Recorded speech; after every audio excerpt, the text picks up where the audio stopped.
Police के कारनामे वैसे तो निराले हैं, लेकिन बहुत कम पुलिस वाले अपने उच्चाधिकारियों के खिलाफ या उनकी किसी बात को काटने की हिम्मत दिखा पाते हैं।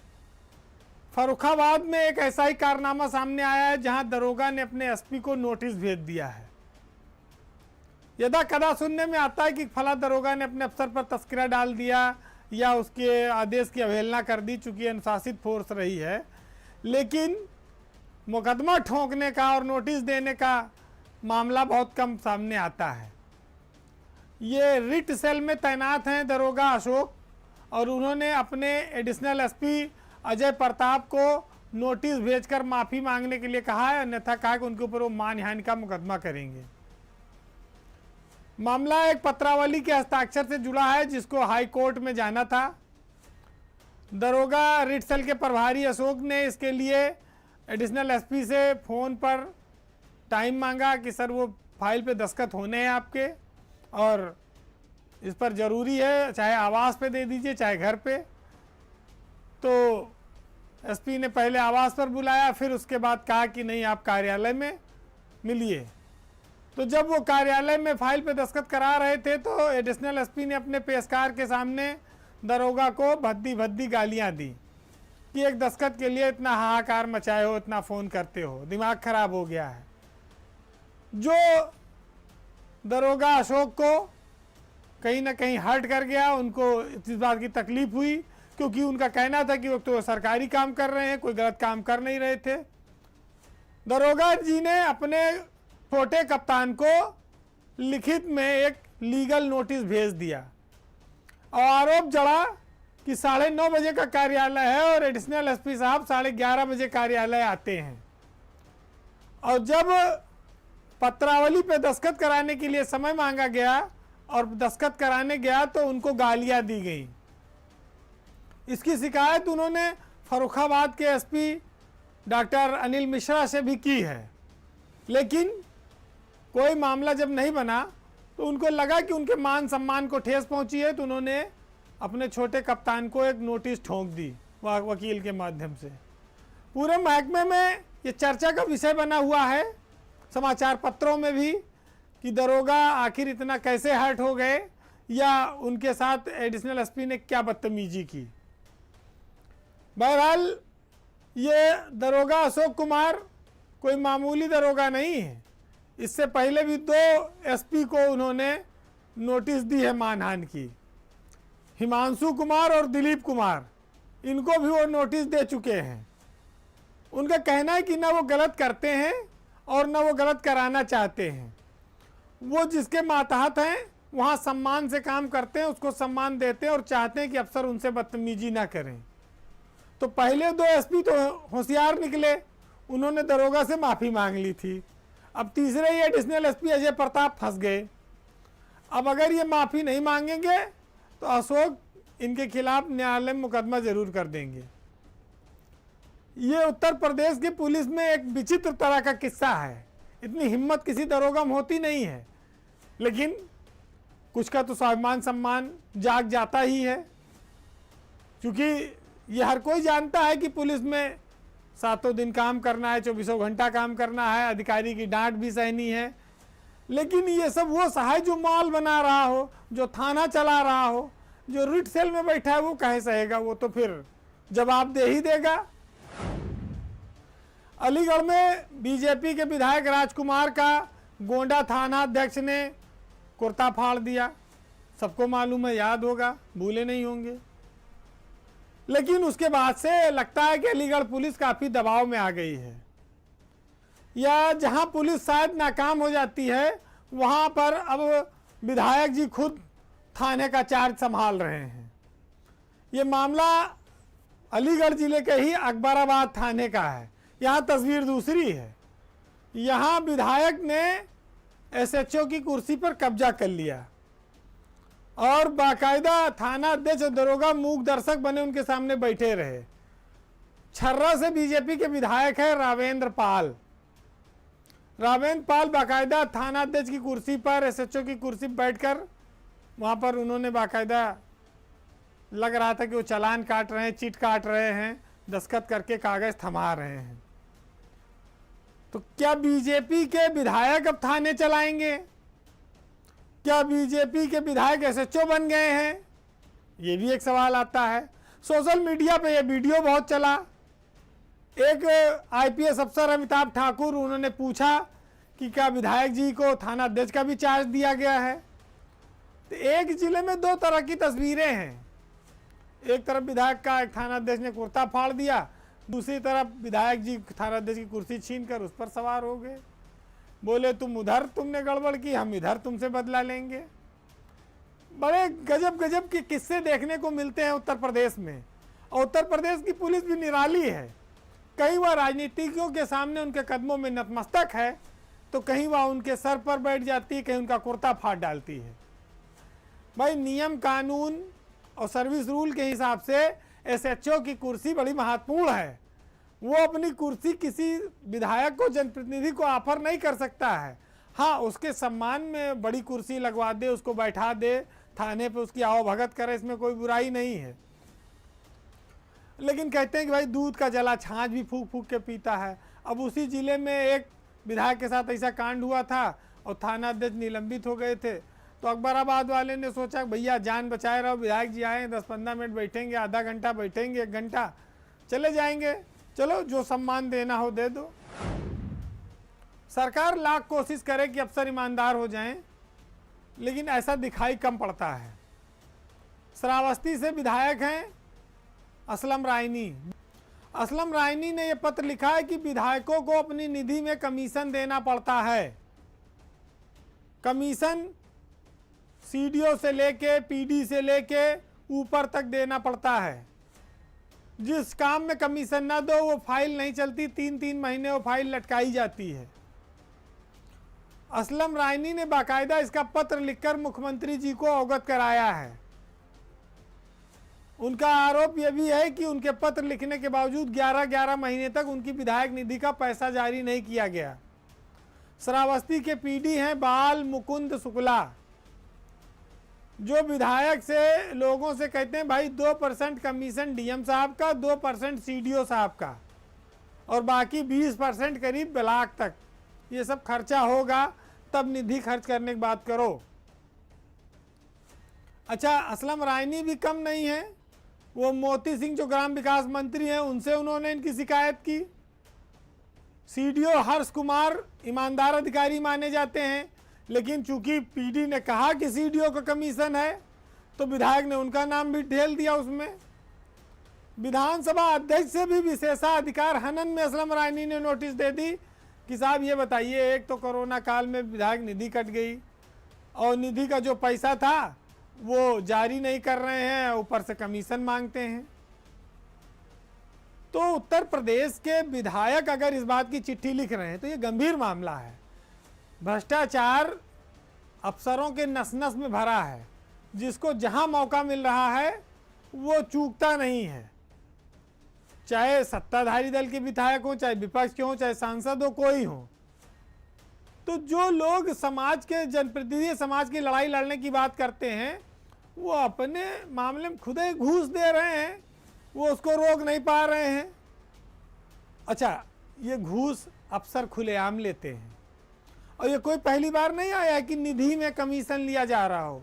लखनऊ में भी मामले आए, सपा सरकार में भी मामले आए। जब मंत्री थे यहाँ तो रविदास मेहरोत्रा, उन्होंने खुद कहा कि हमारे यहाँ 2% कमीशन हमारी निधि में सीडीओ मांगते हैं, विधायक डीएम मांगते हैं। अब असलम रायनी कह रहे हैं।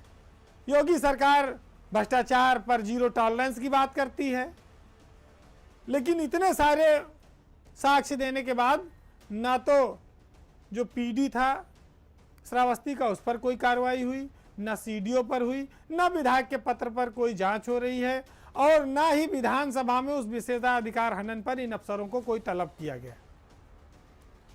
तो बड़ी विचित्र लीला है, आप सब देखते रहिए। असलम रायनी ने अपनी पार्टी छोड़कर इस उम्मीद में बीजेपी को समर्थन दिया था कि बीजेपी के साथ जाएंगे तो जनता के क्षेत्र में विकास के काम होंगे, अधिकारी भी उनको सम्मान देंगे।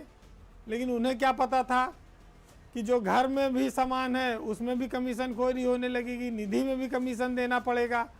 अब चिल्लाते घूम रहे हैं मंत्री से लेकर विधानसभा तक, कहीं कोई सुनने वाला नहीं। यूपी के सचिवालय में बैठकर करोड़ों की ठगी करने का एक और मामला सामने आया है। जगह वही है, राज्य मंत्री जयप्रकाश निषाद का कार्यालय, और गैंग भी वही है, आशीष राय का। इससे पहले पशुपालन में ठेका दिलाने के नाम पर 9.5 करोड़ रुपया जो इंदौर के व्यापारी से लिया गया था भाटिया से, उसके बाद एक नया मामला खुला है। विभूति खंड थाने में अहमदाबाद के एक व्यापारी हैं, उन्होंने FIR लिखवाई है कि खाद्य रसद विभाग में 120 करोड़ रुपए के नमक का टेंडर दिलाने के लिए मंत्री के कमरे में आशीष राय और उनके गिरोह ने उनसे 6 करोड़ रुपए की ठगी कर ली।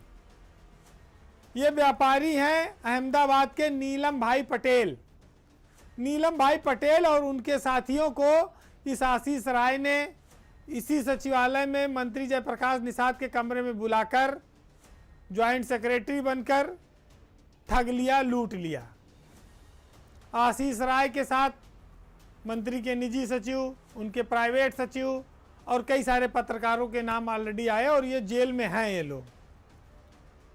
तो योगी सरकार में सचिवालय से ठगी का जो खेल है वो एक एक कर खुलता जा रहा है, और बीजेपी जो भ्रष्टाचार और गुंडा राज पर तमाम सारे दावे करती थी, उसके मंत्रियों पर तमाम आरोप लग रहे हैं। कहीं जानवर का चारा खा जाओ, कहीं नमक में दलाली खा जाओ, कहीं कुछ कहीं कुछ, कितनी सारी बातें आती हैं। ये जरूर है कि हर बार बड़े बच जाते हैं, छोटों पर कार्रवाई होती है। हर सरकार में यही रहा है, क्योंकि भाई जब मंत्री आ जाएगा बीच में, कोई बड़ा अफसर आ जाएगा बीच में, तो कार्रवाई उस पर करना आसान नहीं है। बातें तो किए जा सकती हैं, दावे कर सकती है सरकार के कानून सबके लिए बराबर है, लेकिन कानून की लहरों में इतना दम नहीं है कि वो शक्तिशाली लोगों को डुबो सके। कानून गरीब और अमीर के लिए, पुलिस गरीब और अमीर के लिए बहुत फर्क रखती, बहुत अलग अलग है, ये हर कोई जानता है। लेकिन सरकार के मंत्रियों पर भ्रष्टाचार के दाग हैं और लग रहे हैं। उन दागों को कैसे धोएगी सरकार, ये वो जाने। लेकिन जिस तरह से सचिवालय में मंत्रियों के नाम पर पास बन जाते थे, मंत्रियों के जो निजी सचिव हैं, स्टाफ हैं, लोगों को अंदर बुलाते हैं, मंत्रियों की पट्टी हटा के दूसरे ठगों की पट्टी लगा देते हैं, वहाँ नेम प्लेट लगा देते हैं, और व्यापारियों को विभिन्न राज्यों से बुलाकर वहाँ लूट लिया जाता है। ये अपने आप में बड़ा हैरत अंगेज मामले हैं, और सरकार जितनी इस पर सख्ती करे कम है, क्योंकि उसकी किरकिरी हो चुकी है। एक मामला ढकने की कोशिश हुई, दूसरा नया सामने आ गया। तो ये जो भ्रष्टाचार के मामले हैं, ये सिर्फ कहने से नहीं, इन पे ठोस कार्रवाई करने से लगाम लगेगी, करके भी दिखाना होगा, क्योंकि इस प्रदेश को बड़ी उम्मीदें थी कि ये सरकार बेईमानों को जेल भेजेगी, भ्रष्टाचारियों पर कार्रवाई करेगी। अब उनके अपने ही मंत्री, उनके सरकारी कर्मचारी, ये सब उनमें लिप्त पाए जा रहे हैं। अभी देखिए आने वाले वक्त में चुनाव करीब है, हो सकता है कई और घोटाले, कई और ठगी के किस्से जनता के सामने आए। लेकिन सरकार अगर वाकई निष्पक्ष है, तो चाहे मंत्री हो और चाहे संतरी, उसको कार्रवाई करनी चाहिए, देर नहीं करनी चाहिए। महोबा में व्यापारी से डीएम-एसपी खूब लूट कर रहे थे और क्रेशर व्यापारी की हत्या हो गई। उसके बावजूद भी तमाम सारे नए नाम सामने आ रहे हैं। जांच की गति धीमी है, लेकिन जनता ये पूछ रही है कि पाटीदार के कितने साझीदार थे। अकेले मालीलाल पाटीदार माल बना रहे थे कि डीएम अवधेश तिवारी भी माल बना रहे थे, और ये दोनों जो बना रहे थे ये और किस किस को पहुंचा रहे थे। ये तो खुले लूट चल रही थी, डकैती चल रही थी। जाओ जहां चिल्लाना हो चिल्लाओ, कोई सुनने वाला नहीं है। अब जब एसआईटी जांच करने पहुंची है तो दांतों तले उंगलियां दबा ले रही है, परतें खुल रही हैं। विस्फोट करने के लिए एक डीलर केशव सविता आप सामने आए हैं, जो चट्टानों को तोड़ने का जिनके पास लाइसेंस था। उनके पूरे परिवार को पाटीदार ने जेल भेज दिया। 25 लाख रुपए की डिमांड हुई थी। ये डाकू, ये वर्दी वाला डकैत, ये कितना बड़ा लुटेरा था, आक्रांता था, ये केशव सविता से पूछिए। कबरई के ये रहने वाले हैं। केशव सविता को कप्तान ने बुलाया और कहा कि 5 लाख रुपया महीना दो। केशव सविता ने कहा साहब हमारे पास इतना पैसा नहीं है, नहीं कोई कमाई हो रही है। तो उनका एक ट्रक पकड़वा कर कोतवाली में खड़ा करा दिया गया और 25 लाख रुपए की डिमांड की गई। पैसा नहीं दे पाए तो केशव सविता को जेल भेज दिया गया और 2 दिन बाद उनके बेटे पर कबरई थाने में 307 का मुकदमा दर्ज करके उनको भी जेल भेज दिया गया। अंधेर राज, अंधेर गर्दी, कानून की धज्जियां उड़ाई सिर्फ वर्दी के नशे में, वर्दी पहनकर कि हम एसपी हैं, हमारा कोई कुछ नहीं कर सकता। इंद्रकांत त्रिपाठी और केशव दोनों बता रहे हैं कि डीएम अवधेश तिवारी भी 5 लाख रुपया लेते थे। अवधेश तिवारी को कुछ नहीं हुआ क्योंकि ये बताया जाता है कि हमारे जो चीफ सेक्रेटरी हैं वो भी महोबा के रहने वाले हैं। तिवारी जी उनके कहीं से रिश्तेदार हैं आर के तिवारी के, उनका खाली ट्रांसफर कर दिया गया। ये डीएमएसपी का पद उत्तर प्रदेश में नोट छापने की फैक्ट्री बनता जा रहा है कि एक बार जिला मिल जाए, खूब लूट लो कई पुस्तों के लिए करोड़ों करोड़, वो भी योगी सरकार में, बीजेपी की सरकार में, जिसका भ्रष्टाचार पर 0 टॉलरेंस है। आज 15 दिन हो गया, न माड़ीलाल पाटीदार गिरफ्तार हो रहे हैं, न अवधेश तिवारी गिरफ्तार हो रहे हैं और न ही किसी बड़े पुलिस अधिकारी पर कोई कार्रवाई हो रही है। उन थाना अध्यक्षों का भी कोई अता पता नहीं चल रहा है जो पाटीदार के साझीदार थे। तो ये किस तरह का पारदर्शी सिस्टम है, ये किस तरह से भ्रष्टाचार रोकने पर काम चल रहा है। एक विजिलेंस जांच चल रही है, एक एसआईटी जांच चल रही है, रोज एक नई जांच, सिर्फ इसलिए कि ये बड़े अधिकारी हैं, इनको बचाना है। कोई गुजरात का रहने वाला है तो कोई चीफ सेक्रेटरी का जानने वाला है। लोग कहते हैं बड़ा भ्रष्टाचार है, लेकिन ये तो भ्रष्टाचार का चरमोत्कर्ष है। इससे ज्यादा और ऊंचाई क्या हासिल की जा सकती है? हत्या कराकर पुलिस का अधिकारी, एसपी पैसा लेने लगे। शायद किसी सरकार में आज तक के इतिहास में ये सब चीजें नहीं हुई होंगी। डीएम लूटो लूट मचाए, इतना अराजकता। जब इस तरह के अधिकारी होंगे तो जनता कहाँ जाएगी, व्यापारी कहाँ जाएंगे? काम धंधा ठप करके घर में लोग बैठे हैं, या फांसी लगा लें, या सूखो रोटी खाएं, या मर जाएं। जब अधिकारी उनकी हड्डियां नोचने पर आमादा हैं तो इस प्रदेश का विकास और तरक्की की बात तो सब झूठी है, बेईमानी है। बहरहाल देखिए ये कब कार्रवाई करती है सरकार इन दोनों भ्रष्ट अफसरों पर। अवधेश तिवारी तो लखनऊ में आ गए, अपना आराम से जो कमाए हैं उसको रुपया को ठिकाने लगाएंगे और नौकरी करेंगे। भाई बीजेपी की सरकार है, कहते हैं कि राम नाम की लूट है, लूट सको तो लूट, अंतकाल पछताओगे जब प्राण जाएंगे छूट। यूपी पुलिस ने जितना ओपी सिंह के जमाने में पतन देखा, शायद ही कभी यूपी के इतिहास में ऐसा हुआ हो। उत्तर प्रदेश के 2 साल डीजीपी रहने के बाद ओपी सिंह आज भी चर्चा में बने रहते हैं। और जिस ओपी सिंह पर मुख्यमंत्री ने इतना भरोसा किया, उनके रहते भ्रष्टाचार के सारे रिकॉर्ड टूटते रहे। वैभव कृष्णा नोएडा के एसएसपी थे, उन्होंने इस बात का खुलासा किया कि 5 आईपीएस अधिकारी ऐसे हैं जो भ्रष्टाचार में लिप्त हैं और जो पैसा लेकर या पैसा देकर जिलों में ट्रांसफर पोस्टिंग कराते हैं। कोई 40 लाख, कोई 80 लाख, कोई 1 करोड़, इस तरह की बात आई। और उसमें सबसे पहले उन्होंने अपनी रिपोर्ट दी। वैभव कृष्णा के आरोप में 5 अधिकारियों पर कार्रवाई हुई आईपीएस अफसरों पर, जिनमें सबसे चर्चित नाम अजयपाल शर्मा का है। रंगीला एसपी जिनको कहा गया, जो कहा गया कि पद पर रहते हुए भी उनका जो महिला प्रेम था वो जग जाहिर था। डांस करना, डीजे जाना, हुक्का गुड़गुड़ाना, तमाम सारी आदतें उनके पास थीं। यही नहीं, उनके साथ 4 और नाम आए जो भ्रष्टाचार के दम पर बताते हैं कि जिले हासिल करते हैं। उसमें सुधीर सिंह, गणेश साहा, राजीव नारायण मिश्रा और तमाम लोगों पर आरोप लगाया वैभव कृष्ण ने। बाद में वो खुद महिलाओं के साथ अनैतिक कार्यों में लिप्त पाए गए।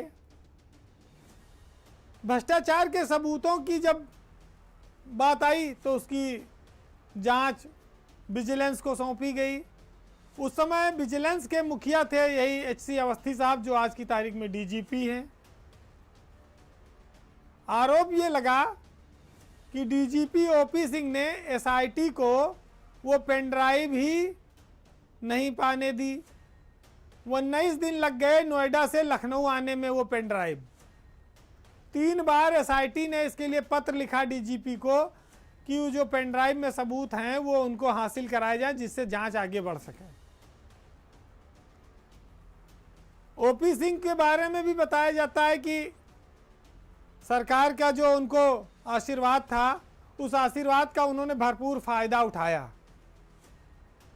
ओपी सिंह उत्तर प्रदेश पुलिस के 2 साल मुखिया रहे। उन्हीं के राज में जिलों में ट्रांसफर पोस्टिंग में पैसा लेने के आरोप लगे।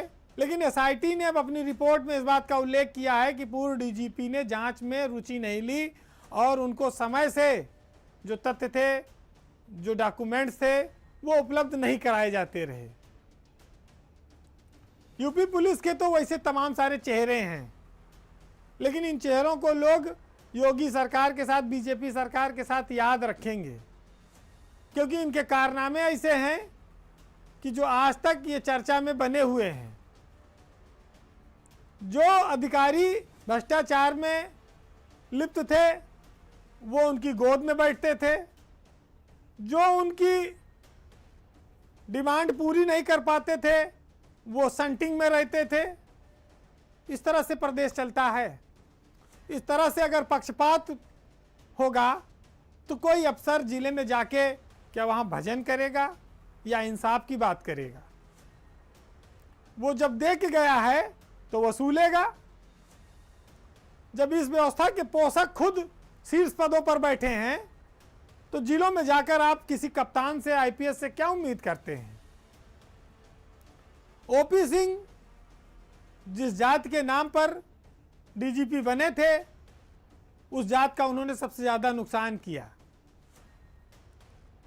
वो ये दिखाने की कोशिश करते रहे कि उन पर यह आरोप न लग जाए कि फला जात को बढ़ावा दे रहे हैं। सेकुलर दिखाने के लिए अपने आप को और अपना खुद का इंतजाम ठीक करते रहे। तो व्यक्तिगत और स्वार्थवश जो लोग उच्च पदों पर बैठते हैं वो प्रदेश का भला नहीं कर सकते। वो अच्छी बातें करके, वो खुद को पाक साफ दिखाकर तटस्थ होने का ड्रामा तो कर सकते हैं, लेकिन ना तो उत्तर प्रदेश का पुलिस का उससे भला हुआ, ना उत्तर प्रदेश के आईपीएस कैडर का उससे भला हुआ। और 2 साल बाद अगर सरकार पीछे मुड़कर देखे तो ओपी सिंह ने प्रदेश को क्या उपलब्धियां दी हैं वो इस समय स्क्रीन पर आप सब देख रहे हैं। उन उपलब्धियों की चर्चा आज भी हो रही है। तो बहरहाल अफसरों के तमाम कारनामे हैं, वक्त वक्त पर ये खुलते रहते हैं और पावर सेंटर में ऐसी चीज़ों को हम आपके सामने रखते हैं। तो अगले सप्ताह आपसे फिर मुलाकात होगी। तब तक के लिए नमस्कार।